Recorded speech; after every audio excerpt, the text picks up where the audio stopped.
Hermanos amados, hoy vamos a meditar en la palabra de Dios. Y es una pregunta que nosotros tenemos que hacernos obligatoriamente. Porque para salvarse hay que sostener la fe hasta el último día. Hermano, la fe no es un asunto que Dios va a negociar. La fe es una posesión que usted es responsable de retener. El que persevere en esta fe hasta el final, ese es el que va a ser salvo. El tema de hoy, revisemos nuestra conversión.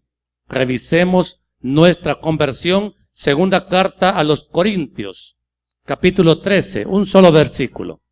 Segunda carta a los Corintios, capítulo 13, versículo 5. Dice la Biblia, usted lo puede leer ahí en la pantalla. Oiga bien, esto no lo digo yo, no lo dice la iglesia, lo dice Dios. Examinaos a vosotros mismos si estáis en la fe. Probaos a vosotros mismos. ¿O no os conocéis a vosotros mismos que Jesucristo esté en vosotros, a menos que estéis como reprobados? ¿Quiénes conocían este versículo? Bueno, es demandante, pero dice la Biblia, examinaos a vosotros mismos si estáis en la fe. Probaos a vosotros mismos, ¿o no os conocéis a vosotros mismos que Jesucristo está en vosotros, a menos que estéis reprobados? Oremos. Poderoso Dios, te doy gracias porque nos presentas, mi Dios, poderosas evidencias en las Escrituras que nos van a ayudar a examinar nuestro propio testimonio para poder vivir en plena convicción de que realmente somos convertidos a Jesucristo. Dios mío, lo que menos queremos es estar reprobados, pero es necesario, mi Dios, probarnos a nosotros mismos, examinarnos a nosotros mismos si verdaderamente estamos en la fe que profesamos, para no vivir engañados, mi Dios, y ser sorprendidos aquel día cuando tú vengas o cuando nos llames y el destino que alcancemos no sea el que esperamos. Ayúdanos, mi Dios. Solo tu palabra tiene poder y autoridad para convencernos de lo que realmente nosotros somos. En Cristo Jesús. Amén y amén. Levanten bien la mano, amados hermanos, los que de aquí, de esta congregación, son verdaderamente convertidos.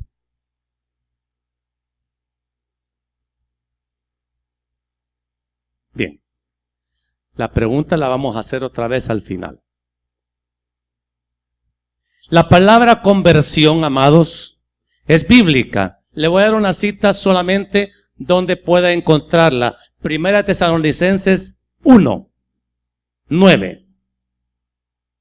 Dice la Biblia, porque ellos mismos cuentan de vosotros la manera en que nos recibisteis y cómo os convertisteis de los ídolos a Dios para servir al Dios vivo y verdadero. Oye bien, exactamente la palabra conversión está en ese texto. ¿Qué connotación tiene acá la palabra conversión? Es una verdadera y notoria transformación. La conversión, amado hermano, se te tiene que notar. Al joven se le nota. Al adulto se le nota, al anciano se le nota. La conversión verdadera a Jesucristo marca una pauta de identidad y también de conducta. Hermano amado, según la definición que dan los diccionarios, conversión es una transformación, es una mutación. Significa dejar de ser algo y comenzar a hacer algo diferente, distinto a lo que antes éramos. Miren, amados, muchos ahora se declaran convertidos, conversos, pero la vida sigue siendo la misma como cuando no conocían al Señor o no habían oído hablar del Señor. Y hermano amado, por favor ponga atención a esta enseñanza porque le conviene, hermano, le conviene de verdad vivir con los pies en la tierra, sabiendo su verdadera condición espiritual con Dios.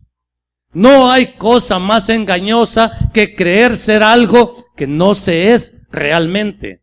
Es mejor, hermanos, en materia espiritual, en materia de evangelio, en materia de las cosas de Dios, tomar las escrituras tal y cual nos están enseñando, para que este cambio, esta transformación que las escrituras nos demandan realmente sea verdadero, real, notorio, sustancial en su vida y también en mi vida. Se tiene que notar la diferencia entre un creyente verdadero en Jesucristo y la persona que no lo es. ¿Se tiene que notar o no? En cualquier lugar donde usted se encuentre, se tiene que notar. Si no se nota, si no se hace evidente esa transformación, probablemente es que no ha habido transformación, hermano. Probablemente solamente como Job de oídas hemos oído de Jesucristo, pero la transformación que trae el Evangelio, que debe de traer el Evangelio, todavía de oídas la hemos oído. Tenemos que vivirla, tenemos que mostrarla y además tenemos que gozar esa transformación. Porque, amados, la Biblia dice que la conversión es una transformación de muerte a vida. Yo creo que todos hemos asistido a funerales de personas que hemos conocido. A ese cuerpo que está ahora en un ataúd, nosotros lo hemos visto vivo. Y la pregunta es, ¿se nota la diferencia entre una persona, en el cuerpo de una persona que ya murió, que cuando vivía? ¿Se nota? Mire, por mucho que lo decoren, por muy bonito que se vea el muertito, se nota que está muerto, ¿verdad? Y a veces, por muy feíto que sea el vivo, se nota que está vivo. Entonces, amados, la conversión tiene que significar una transformación. Fíjese que tan radical es y debe de ser la conversión verdadera que toda la gente tiene que notar el cambio y aún más, ni de siquiera creen o les cuesta creer que esa persona que yo estoy viendo antes fue lo que fue. Antes era mentiroso y ahora sorprende por su sinceridad. Antes era lujurioso y ahora sorprende por su vida de castidad. Antes éramos algo feo, pecador, inmundo, y ahora el aroma de Dios se siente.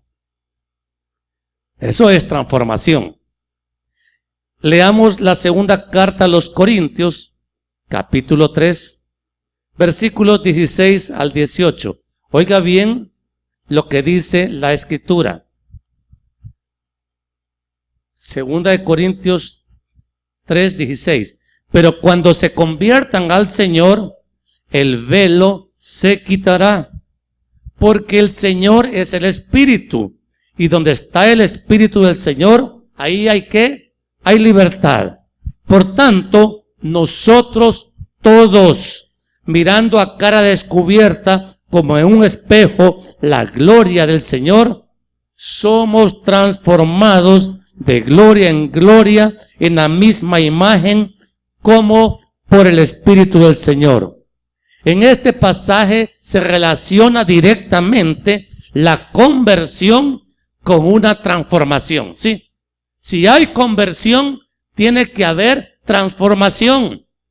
Yo no le digo que de la noche a la mañana usted va a ser un querubín casi, que le van a salir alitas. No le estoy diciendo eso, pero la conversión es un testimonio tan radical que se hace notorio desde el primer día si realmente hubo conversión, y también se hace notorio desde el primer día si no la ha habido. Entonces, amados, siendo esta transformación continua, porque la Biblia así dice, siendo continua, comienza con al menos una pequeña señal. Oiga bien, es obvio que la conversión no es una obra de hombres. La conversión es un milagro. La conversión viene de Dios, y Él es el que toca al pecador en su inmundicia, y Él es el que soberanamente elige quién es el que va a tocar con su gracia salvadora. Y el hombre que recibe esa gracia y se posesiona de ella, comienza a creer en Jesucristo como su Señor, como su Salvador. Las dos cosas son importantes para el verdadero convertido. Y el verdadero convertido no negocia con Dios. El verdadero convertido se somete a su nuevo Señor, que se llama Jesucristo. Y a Jesucristo, amados, no se le discuten sus leyes. Él las ha dejado. Las leyes del Señor Jesucristo constituyen el Evangelio de Jesucristo. Y aquí están escritas todas. Y el Evangelio de Jesucristo provoca, como la palabra de Dios es viva y eficaz, provoca un efecto transformador. Por supuesto, amados, que al igual que todo proceso de transformación, el primer día, obviamente, quizás la transformación es poco notoria, pero el que la ha recibido sabe que un toque de poder de Dios ha recibido. ¿No se acuerda usted cuando se convirtió? Si se convirtió de verdad, ¿no se acuerda usted de ese momento de transformación? Uno se impacta tanto por ese momento de transformación que trae la conversión, que, amado hermano, la vida definitivamente no puede jamás volver a ser la misma. Yo puedo responder solo por el testimonio de mi propia conversión, pero me acuerdo que inexplicablemente, y usted ni se imagina la clase de hombre que yo era sin Cristo. Pero, hermano, le puedo decir que era un hombre más terrible que todos ustedes juntos. Era un hombre que no tenía el mínimo temor de Dios. Y sin embargo, cuando ese toque de Dios me llegó, hermano, fui impactado de una forma inexplicable, y el quebranto consecuente de la conversión me hizo llorar largamente. El hombre que nunca había llorado y no entendía por qué lloraba tanto. Y solamente comencé a sentir los primeros luzazos que la palabra me daba acerca de mi vida pecaminosa que acababa de terminar. Y empecé a entender cómo es que prácticamente todo lo que yo hacía, decía, las cosas que me gustaban, todas eran pecados. Y yo era una persona normal como muchas. Entonces, ¿qué significa esto? Hermano, esta no es una obra que el hombre puede hacer por él mismo. La tiene que recibir de Dios, la tiene que hacer Dios, y Dios es el que testifica de su presencia en cada uno de nosotros. Eso se llama glorificar a Dios, ¿sí?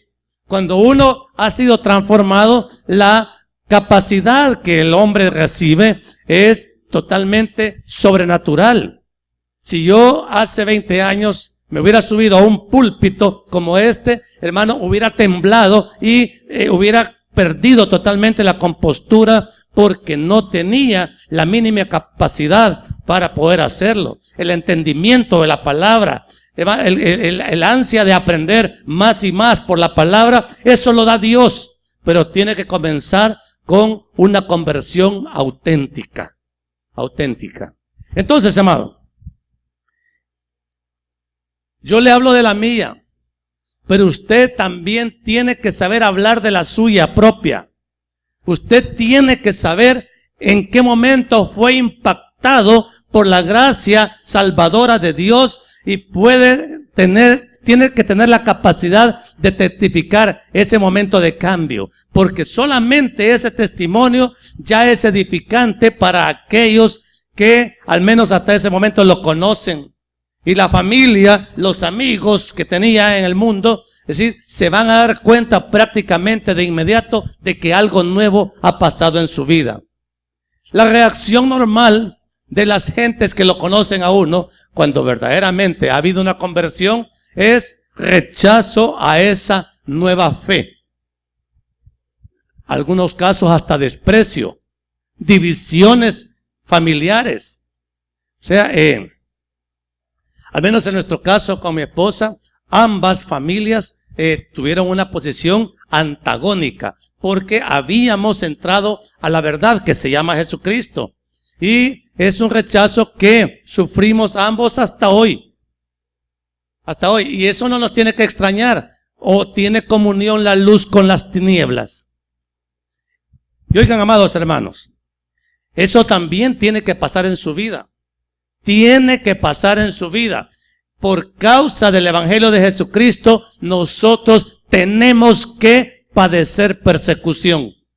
Y eso no es para que nos asustemos.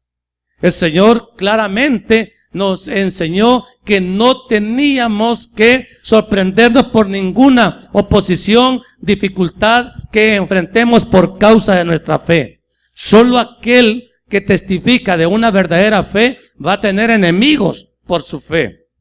Pero amados hermanos, la Escritura es más explícita todavía acerca de lo que es la conversión. Es un paso de muerte a vida. Y lamentablemente ahora, hermanos, muchas iglesias,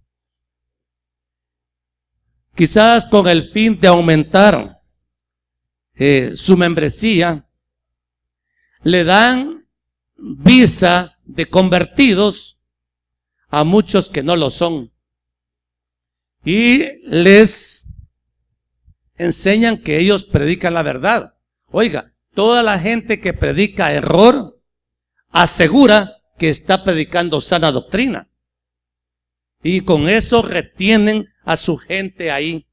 Porque su éxito radica en retener a estas gentes en la iglesia, asegurándoles que son salvos, que si mueren van derechito al cielo. Y eso no es cierto. Y les añaden fórmulas que no dice la Biblia para convencerlos. Mire, la religión mayoritaria aquí en el país le garantiza a su feligresía que si ellos mueren con su fe puesta en María, la madre de Jesús, que ellos la llaman la Virgen, o que si mueren con un rosario en el cuello o con un escapulario, se van derechito al cielo. Pregunta, ¿es cierto eso? Pero la gente lo cree. La gente lo cree y cree que ahí hay salvación. Y al no estar eso en concordancia con las Escrituras, hermano, en lugar de salvar a la gente, la están condenando. Por eso es que nosotros tenemos que predicar el verdadero evangelio. Pero eso no pasa solamente con la religión tradicional. También nosotros acá en las iglesias evangélicas añadimos fórmulas equivocadas para asegurarle a la gente su salvación. Salvo, siempre salvo, dicen muchos, asegurando tener una teología que consistente. Y hermanos, eso es una herejía, pero a la gente le resulta atractiva. Si no hay profecía, no hay salvación. Si no hay separación de hombres con mujeres, no hay salvación. Si la mujer usa pantalones, se está condenada. Cosas como esas, amados, son razones que por ignorancia muchas iglesias han impuesto como fórmula, pero eso es añadirle a la Escritura fórmulas de salvación que Dios no ha dado. Por eso, hermanos, es importante que cada quien, oiga bien, es importante que usted mismo se haga responsable por la conversión que dice tener. Y es importante que usted se revise si es verdaderamente un creyente en Jesucristo, si es verdaderamente un creyente de verdad. Hay que poner a prueba la fe. Es que así se prueba quiénes son y quiénes no son. ¿De cuáles es usted?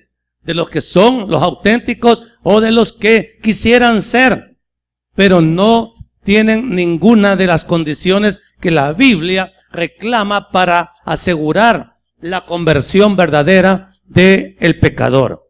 Por supuesto, amados, la conversión no es en ninguna forma una manera de dejar de pecar. Lamentablemente, el convertido verdadero a Jesucristo también peca. Y amado, pero en eso la solución que encuentra el pecador, el convertido ante el pecado, es el perdón que sabe que tiene que buscar delante de Dios con arrepentimiento. Y amado hermano, tenemos entonces que revisar nuestra conversión. Usted tiene que estar seguro si es un verdadero creyente.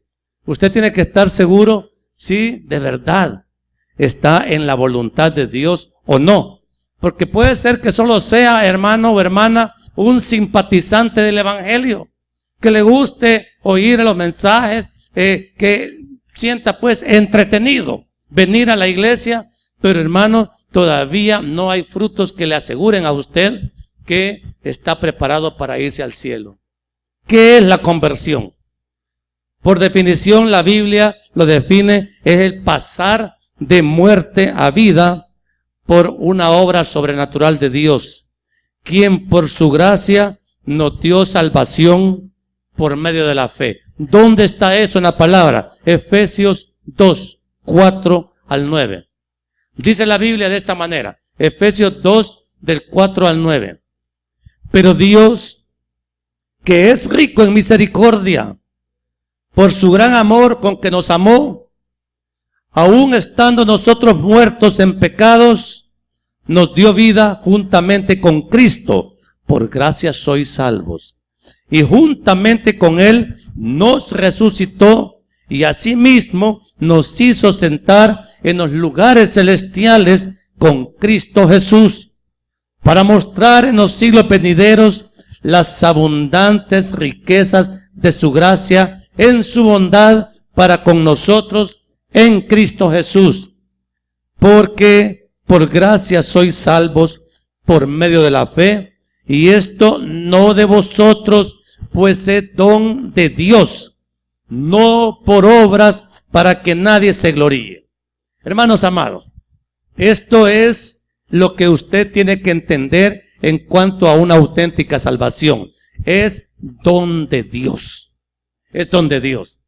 Por eso yo repruebo gravemente, hermanos, los intentos evangelísticos que algunas iglesias cristianas dicen, practican, de salir a conquistar las almas, y pasan legionarios evangelizando y llenando boletas. Hermanos, yo no le voy a decir al Espíritu Santo a quién tiene que tocar. Lo que el Señor me mandó es a predicar el Evangelio, y en la predicación del Evangelio, como el Evangelio es poder de Dios, esa palabra es la que transforma, esa palabra es la que convierte, esa palabra es la que lleva al pecador al arrepentimiento. Sí, de verdad, la gracia de Dios está con él. Hermano amado, lea ahora otro texto, Romanos 2, un poquito atrás, el versículo 4 y 5. Carta a los Romanos 2, versículo 4 y 5. Dice la Biblia: o menospreciáis la riqueza de su benignidad, paciencia y longanimidad, ignorando que su benignidad te guía al arrepentimiento, pero por tu dureza y por tu corazón no arrepentido, atesora para ti mismo ira para el día de la ira y de la revelación del justo juicio de Dios. Hermano amado, Dios no quiere que sufra. La benignidad de Dios significa que Dios no quiere el sufrimiento de nadie. Pero antes que no querer el sufrimiento terrenal que necesariamente viene por causa del pecado, lo que no quiere Él es que tú y yo suframos eternamente por las consecuencias de un pecado no confesado, consecuencias de pecados de los cuales nadie parece quererse arrepentir. Y el pecado es una deuda con Dios, hermanos. Perdona nuestras deudas, así como nosotros perdonamos a nuestros deudores. Hay pecado, hay deuda. Nos convertimos en deudores con Dios por causa de nuestras rebeliones. Pero ahora la iglesia en muchos casos está negando la gravedad del pecado. Más bien, lamentablemente, a la gente le parece muy pequeña. Es decir, el pecado, poco grave el pecado, y como lo sienten poco grave, como que no hay mucho interés en arrepentirnos de eso. Y oigan bien, la Biblia también es clara cuando dice que lo que el hombre siembra, eso va a cosechar, hombre. Si aquí no es cosa que uno está inventando. Nadie va a sembrar la semilla del pecado, que es condenación, y se va a terminar salvando. Eso es tener por inmunda la sangre de Cristo. El que realmente es salvo obedece a Dios. Y oiga bien, y a Dios no se le obedece a la fuerza, se le obedece con alegría. Es cierto, me cuesta porque mi carne no quiere. La carne sí es enemiga de Dios, pero en mi espíritu que está vivificado por la gracia salvadora de Jesucristo, de verdad quiere hacer la voluntad de Dios. Y es por el poder del Espíritu Santo en nosotros que podemos decidir rechazar ese pecado que la carne tanto quiere. Y decirle no al pecado porque sabemos que es una ofrenda, es una ofensa a Dios, que si no nos ponemos a cuentas con el Señor a quien hemos ofendido, nos vamos a terminar condenando y teniendo la Biblia. Hermano amado, conversión es volverse a Dios y darle la espalda al pecado. O sea, el Señor dice que no se puede servir a la luz y a las tinieblas a la vez. O somos siervos de Dios o somos siervos del pecado. Y entonces, hermano, a veces permitimos una posición como ambigua. Queremos estar en los dos reinos. Queremos estar en el reino del pecado y queremos también estar en el reino de Dios. Hermanos, no se puede. Usted es de Cristo, entonces sírvale a Cristo. Pero si no es de Cristo, le va a servir al pecado. Y el pecado, amados, lo vuelve enemigo de Dios. Por eso, amados, lea Zacarías 1, un poquito atrás de Mateo, a Zacarías. Y dice ahí la escritura en Zacarías 1, versículo 3. Diles pues, así ha dicho Jehová de los ejércitos, volveos a mí, dice Jehová de los ejércitos, y yo me volveré a vosotros, ha dicho Jehová de los ejércitos. Obviamente, hermano, si Dios está de este lado y el pecado está de este lado y yo he vivido mi vida atraído por el pecado, he estado de espaldas a Dios. Y volverse a Dios significa darle la espalda al pecado y volver y comenzar a hacer la voluntad de Dios. Pero al hacer la voluntad de Dios, estoy dándole la espalda al pecado que me ha tenido cautivo. ¿Comprende eso? Entonces, pero a veces queremos estar así, agarrados del pecado y agarrados del Señor. Dios no va a tocar una vida en inmundicia, hermano. Estas son las leyes fundamentales. Por lo tanto, hablando claramente, si hay una conversión auténtica, debe de haber una transformación. Y esto se ilustra muy claro en la carta a los Romanos, capítulo 12, versículo 2, ese versículo es bien conocido. Y dice, no os conforméis a este siglo. ¿Quién es el príncipe de este siglo? Satanás. No os conforméis a él, sino transformaos por medio de la renovación de vuestro entendimiento, oiga bien, para que comprobéis cuál sea la buena voluntad de Dios, agradable y perfecta. Si no hay una transformación, no puede haber capacidad para entender la voluntad de Dios. Y hermano amado, por eso mucha gente vive engañada, porque sin haber, porque están conformados a este siglo y desde ahí, desde el lado del pecado, quieren entender cuál es la voluntad de Dios. No se puede, hermano. En este caso de la vida cristiana, se entiende que si somos verdaderamente convertidos, nosotros hemos dado la espalda totalmente al pecado. Somos enemigos del pecado. Es más, mire, el carácter espiritual llega a ser en aquellos que buscan de verdad a Dios, que aún el pecado más atractivo ya no es atractivo, porque el poder de Dios es tan grande sobre la persona que busca eso, que de verdad huye, se aparta. Mire, hermano, vaya, entre los varones, podemos comentar el caso de José. Sin duda, hermanos, para un hombre la mayor atracción que hay para pecar es una mujer. Y José experimentó esa tentación, esa atracción. Pero el hombre estaba lleno de Dios.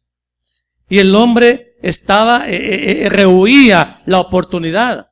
Y aun que se le presentó con todas las puertas abiertas la oportunidad de pecar, él todavía tenía fuerzas por el Espíritu Santo para huir de esa poderosa tentación y así escaparse de ofender a Dios. Para poder agradar a Dios tenía que desagradar su carne. En su humanidad, sin duda, José estaba poderosamente tentado y atraído, pero la fuerza del Espíritu Santo en él, como era un convertido verdadero, entonces él supo decir no. De igual manera, usted, que es auténtico convertido, le ha dicho no a la mentira, le ha dicho no a la calumnia, a la envidia, le ha dicho no a los celos, a tanto pecado que, de verdad, hermanos, hemos estado tan acostumbrados a cometer, pero hermanos, ya no lo podemos seguir cometiendo. Si nosotros seguimos cometiendo el mismo pecado que cometíamos antes de nuestra supuesta conversión, ¿qué significa eso? Que no hemos sido convertidos todavía, porque el que es nacido de nuevo, dice Primera de Juan, no practica el pecado. Entonces hay que tratarlo como un inconverso. Quizás al oír el evangelio, al venir a la iglesia, le empieza a amanecer y un día recibirá el toque de la gracia de Dios para salvación. ¿Sí? Evidencias entonces de un verdadero convertido. ¿Las quiere oír? Hermano, ¿qué dice Hebreos 4:12? La carta de los Hebreos es un solo versículo. Porque la palabra de Dios, ¿qué dice? Es viva y eficaz y más cortante que toda espada de dos filos y penetra hasta partir el alma y el espíritu, las coyunturas y los tuétanos y discierne los pensamientos y las intenciones del corazón. Mencióneme, hermano, otro recurso que pueda la humanidad entera tener para poder llegar hasta lo más profundo de su ser y transformarlo. Simplemente no existe. La Biblia es la única herramienta que Dios ha dado para cortar como espada de dos filos y penetra hasta partir el alma y el espíritu. ¿Qué quiere decir esto, hermanos? El verdadero creyente, oiga bien, aquí ya vamos a lo práctico. El verdadero creyente tiene hambre y delicia por la palabra de Dios. Miren, hermanos, ustedes todos aquí conocemos a Eduardito, ese bebé tan hermoso, que a los 4 meses, o sea, yo cada vez que lo veo crecido. Y todos aquí en la iglesia, todos nos dan ganas de ser papás o abuelos otra vez, ¿verdad? Porque cuando vemos ese testimonio. Pero hermanos, el asunto es este. Cuando el niño nació, la evidencia de que estaba convertido de la panza a la luz es que el niño lo primero que hizo fue llorar porque tenía hambre. Todo nacido de nuevo tiene que tener hambre. Hambre de la palabra. Hambre. Y así como al bebé, porque al bebé le fascina el pecho, ¿verdad que sí? Entonces, hermanos, esa hambre por la palabra, esa hambre no solamente es por saciar su necesidad de comida, de alimentos, sino que la palabra además es deliciosa. Es deliciosa. Hermanos, la Biblia a uno le cautiva la vida. Es cierto. Al principio uno no la entiende mucho. Si uno es un niño espiritual, prácticamente no entiende nada. Pero lo poquito que se entiende, se disfruta grandemente, ¿o no? Y uno anda hablando de la salvación en Jesucristo.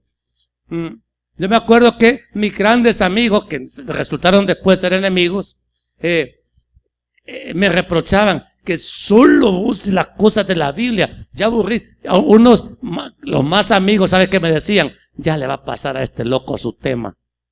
No me ha pasado, ni me va a pasar. Pero, claro, para ellos era locura lo que yo estaba experimentando.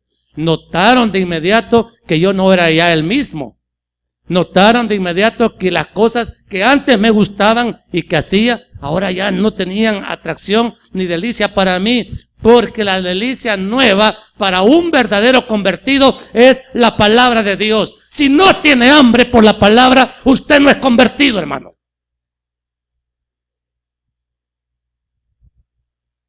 Hermano, es difícil digerir esto, pero o va a creer que Eduardito está vivo sin comer. ¿Ah? Ha crecido sin comer. ¿Por qué ha crecido?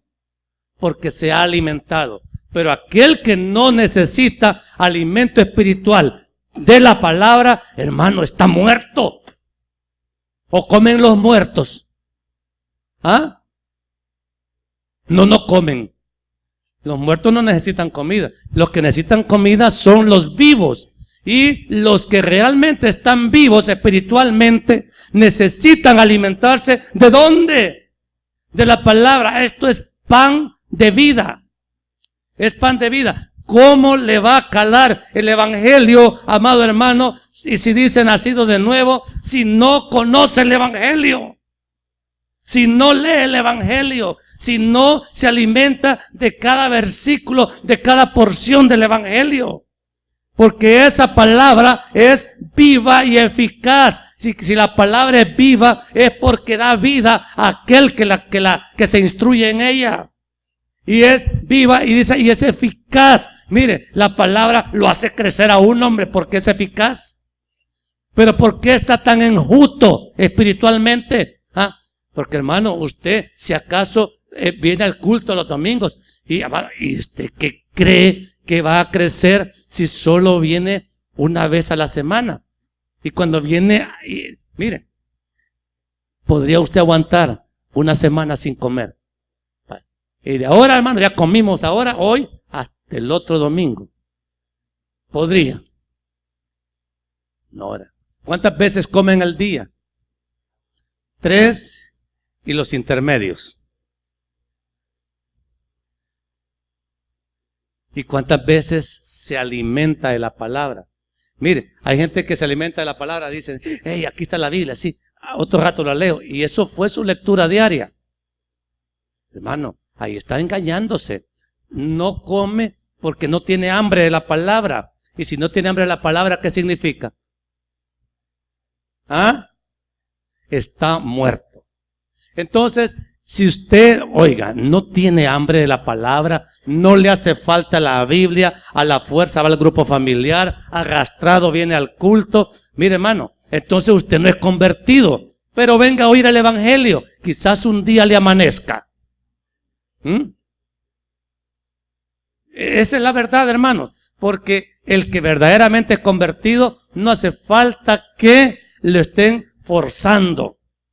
El que es verdaderamente convertido siempre le cuesta obedecer, pero quiere de todo corazón agradar a Dios con su obediencia, con su testimonio. ¿Estamos claros, hermanos? Ya le dije, al final voy a hacer otra pregunta. La pregunta otra vez. Si no tiene hambre de la palabra, si le dicen, vamos al grupo, ay, tengo sueño. Mira, el culto, vamos al culto ahora. Ay, no, hay el otro domingo.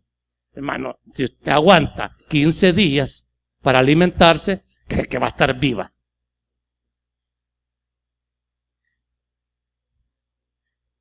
Esa es la señal entre vivos y muertos.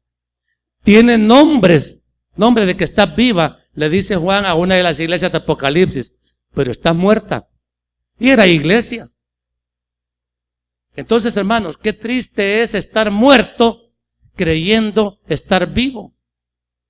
Si no hay hambre por la palabra, hermanos, no viva engañado. ¿Es duro esto? Bien. Otra evidencia. ¿Qué era otra? La vida de oración. Ay, dice. Primera Tesalonicenses 5:17, un texto cortísimo. Orad sin cesar. La vida de un verdadero creyente. Miren, yo veo, por algunos hermanos que ya son grandecitos los niños. Pero hermanos, ellos viven en comunión con sus padres. Ahí les viven y buscan a papá, buscan a mamá. O sea, necesitan la comunión con sus padres. El verdadero creyente en Jesucristo, aquel verdadero convertido, el verdadero nacido de nuevo, necesita la comunión con su Padre, con nuestro Padre Celestial. Eso se llama oración, ¿sí? Orar sin cesar. Ahora, yo quiero referirlo a este tipo de oración que el Señor Jesús reprueba en Mateo 6. Oiga bien lo que dice Mateo 6, del 5 al 7. Oiga bien. Cuando ores, no seas como los hipócritas, porque ellos aman el orar en pie en las sinagogas y en las esquinas de las calles para ser vistos de los hombres. De cierto os digo que ya tienen su recompensa. Mas tú, cuando ores, entra en tu aposento y cerrada la puerta, ora a tu Padre que está en secreto. Y tu Padre que ve en lo secreto, te recompensará en público. Y orando, no uséis vanas repeticiones como los gentiles que piensan que por su palabrería serán oídos. Miren, hermanos, esto es bien serio. En todas las religiones hay tiempos de oración. Yo no sé cuánto puede tardarse en el rezo de un rosario. O los musulmanes oran 5 veces al día y llevan su alfombrita y se postran en dirección de la Meca. El hecho que la gente diga que está orando no significa que está en comunión con Dios. Cuando un niño quiere tener comunión con su padre, no va a hablar con el vecino, porque eso no es comunión con el Padre. La comunión con el Padre, amados, es espiritualmente necesaria, vital. Uno necesita hablar con Dios en todo tiempo. Hablar con Él, con el pensamiento, con el corazón, de rodillas, en todo momento. La comunión con Dios para un verdadero creyente es indispensable. Si a usted, oiga bien, no le dan ganas de orar, a usted hay que arrastrarlo para que ore. Hermano, lo voy a arrastrar para que ore. Se puede poner de rodillas, hasta postrado si quiere, y no está orando, porque usted no es convertido. Usted solo es simpatizante. Entonces, hermanos, tenemos que tener claras las normas de Dios. A Dios se le busca en serio. Él quiere oraciones espirituales. Hay oraciones, hermanos, que no hace falta que sean tan largas, pero son sumamente eficaces. La oración eficaz del justo, dice la Biblia, el justo es el salvo. Puede mucho. Por eso es que a veces le dicen a las personas que son convertidas, ore por mí, y la persona convertida ora. Como es justo, esa oración tiene poder y trae resultados. Pero hermano amado, si a usted no le dan ganas de orar, de verdad, no le dan ganas de estudiar la Biblia, leer la Biblia, y tampoco le dan ganas de orar, lo podemos considerar hijo de Dios. ¿Qué cree usted? ¿Podrá ser hijo de Dios alguien que no le guste orar ni leer la Biblia? No, hombre, estamos engañando. Entonces uno tiene que ser consciente ante estas verdades. Si no hay hambre de la palabra y no hay sed de comunión con Dios, sencillamente no hay conversión. Usted siga viniendo a la iglesia, siga buscando a Dios y clame para que esa gracia salvadora lo toque y lo lleve al arrepentimiento. Porque hermanos, Dios está cercano a los que le buscan de corazón. Entonces, amados, y la tercera evidencia, ya le dije, la primera es la palabra, la segunda es la oración y la tercera es el testimonio. Mateo 7:16, un poquito más adelante, conocidísimo el texto. Por sus frutos los conoceréis. ¿Acaso se recogen uvas de los espinos o higos de los abrojos? El versículo 20 dice, así que por sus frutos los conoceréis. Hermano amado, ¿qué testimonio podemos esperar de un muerto espiritual? Al muerto espiritual no le gusta el pecado, le encanta, lo practica. El pecado es su delicia y cuando peca, hermano, no siente nada. Quizás sea un pecado un poco grave, lo hace a escondidas, pero a escondidas lo disfruta. Y dice, ok, y cuando tiene oportunidad de repetirlo, pues lo repite. Entonces, y esa persona, pero viene a la iglesia. No a esta, sino que a otra. El testimonio es un testimonio de vida nueva. Una vida diferente. Una vida mejor. Ahora, una vida difícil. Porque en esta vida se camina por la senda angosta. Esa es la que lleva la vida eterna. Es una vida en el espíritu, no en la carne. Porque aquí nos sembramos para la carne. Porque la carne segaríamos destrucción. Pero si vivimos en el espíritu, lea Gálatas 6. Hoy está conociendo la Biblia, ¿verdad? Fíjese lo que dice la palabra. Gálatas 6:16. Dice la Biblia, digo pues, andad en el espíritu y no satisfagáis los deseos de la carne, porque el deseo de la carne es contra el espíritu y el del espíritu es contra la carne, y estos se oponen entre sí para que no hagáis lo que quisiereis. Y el 24, que es uno de los versículos que usted tendría que tener marcados en su Biblia. Mire. Pero los que son de Cristo han crucificado la carne con sus pasiones y deseos. Hermanos, el que de verdad es de Cristo, o sea, que es salvo, el de verdad que es hijo de Dios, ese no negocia con sus pasiones y deseos. Pasiones y deseos todos tenemos. Aquí lo dice la Escritura. Pero ¿cómo están esas pasiones y esos deseos? Crucificados. Y crucificados significa muertos. La cruz es un testimonio de muerte. Nosotros hemos dado muerte al pecado. Nosotros ya no practicamos el pecado. Nosotros nos gozamos en la obediencia a Dios. Y hacer la ley de Dios es nuestra delicia. Bienaventurado, dice el Salmo 1, el varón que no anduvo en consejo de malos, ni en silla de escarnecedores se ha sentado, sino que en la ley de Jehová está su delicia. Hermano amado, que no se da cuenta que cuando uno verdaderamente está en una condición de salvación, hermano, ya el pecado no reina en nosotros, sino que nosotros somos esclavos de Cristo y el Espíritu Santo nos sostiene, a pesar de que la carne todavía arrastra con fuerza a pecar, a desobedecer, a rebelarse contra Dios. El Espíritu Santo tiene tal poder en nuestra vida que nosotros decidimos quebrar la cerviz y no nos duele. No nos duele someternos, no nos duele obedecer. Por eso el Padre nuestro dice, hágase, Padre, tu voluntad.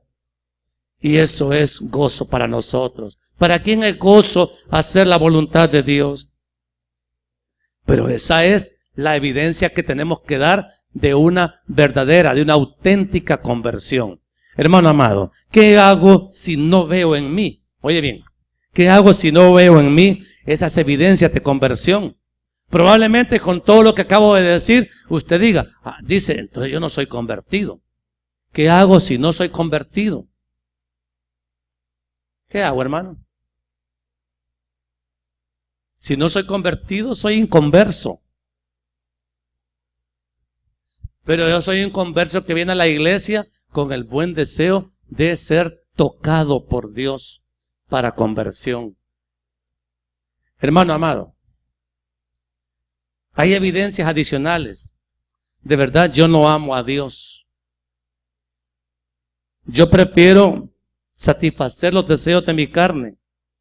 A mí me domina el pecado y realmente esa vida es la que me gusta. Y quizás yo no quisiera pecar, pero cuando tengo chance yo lo hago. Pues, o sea, yo miento, yo calumnio, yo soy peleón, la soberbia no me estorba. Entonces, así me gusta hacer. Yo hago siempre lo que quiero. A mí nadie me manda. ¿Qué otra evidencia podemos decir? Entonces, hermano, yo no me someteré a Dios, sí, porque no, esa Biblia, sí, solo prohibiciones para uno. Entonces usted es inconverso. Pero ahora, hermano, puede darse el caso de que usted quiera realmente hacer la voluntad de Dios. Entonces dice uno, Señor, el apóstol Pablo así le preguntó a Jesús, Señor, ¿qué quieres que haga entonces? El apóstol Pablo, antes de su conversión, ¿qué pensaba él que era? Pensaba que era convertido. Y hasta que conoció a Jesús tal y cual Él es, hasta entonces le amaneció de que Jesús era el Señor y que todo lo que Él estaba haciendo por extender su pretendida religiosidad era falso, era mentiroso. Amado hermano, no vayamos al cielo por el camino equivocado. El camino al cielo comienza con una auténtica, con una genuina salvación. El camino al cielo es difícil, es angosto, porque la carne tiene que morir a sí misma. Y al final la carne va a morir porque hay que sepultarla. Pero hermano, la carne misma es el estorbo que nos impide en este momento ver cara a cara a Dios. Entonces, hermano, pero no podemos nosotros mantener vigorosa las obras de la carne y querer en esa condición entrar al cielo. Simplemente no se puede, hermano. La Biblia no valida ningún camino ancho para llegar al cielo. Hay que irse por donde es. Y la conversión auténtica debe de ser revisada en esta iglesia y en todas las iglesias del mundo. Hermano, qué lindo sería predicar este mensaje en una catedral o en el Calvario, para que ellos se den cuenta que el único camino al cielo es Jesucristo y la vida en Cristo se vive como Cristo la ha enseñado. El evangelio de Jesucristo es poderoso para salvación. El evangelio de Jesucristo no es palabra muerta, solo para oírla, solo para entretenerlo. El evangelio es el recurso único que Dios ha dado para llevarnos al cielo, a la vida eterna. Si no nos vamos por ahí, hermano, equivocamos el camino. Yo quiero terminar, amados, esta enseñanza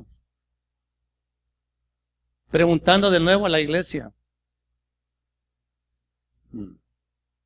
¿Quiénes de los que estamos aquí somos auténticamente salvos. ¿Quiénes? Y es mejor reconocer si no lo es, hermano, para anhelar, caminar por la senda que es. Porque todavía es tiempo de restauración para las vidas que solo han oído a Cristo, pero todavía no han hecho de Él su Señor y su Salvador verdaderamente. ¿Sabe usted que aún hay gente que ejerce pastorado y no son convertidos? ¿Sabe usted que hay mucha gente que ejerce ministerios de alabanzas y en otras áreas de la iglesia y no son convertidos? Que se convirtió esto simplemente en una religiosidad, pero la religión no salva. Y la evidencia tiene que ser la Biblia. Hable usted como un verdadero creyente. ¿De qué le va a hablar un verdadero creyente?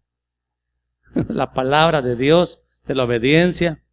Un verdadero creyente no se está comiendo a sus hermanos. Más bien, reconoce la miseria de sus hermanos y quiere ayudarles.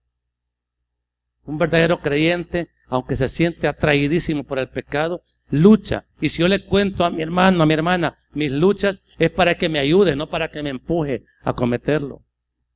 De eso se trata el Evangelio, amados. Y quizás hoy es un día de reconciliación con el Señor. Porque a lo mejor, hermano, solamente de oídas hemos oído al Señor, pero nuestros ojos todavía no lo han visto. Los verdaderos ríos de agua viva que salen del interior de aquel que está lleno de vida del Espíritu Santo, no los conocemos todavía. La vida abundante no la conocemos todavía. La vida de humildad, la vida de obediencia no la conocemos todavía. Y es necesario entrar en esa calidad de vida espiritual para que nuestra salvación de verdad esté garantizada por una auténtica conversión. Le pido que cierre sus ojos ahí, hermano, y oremos.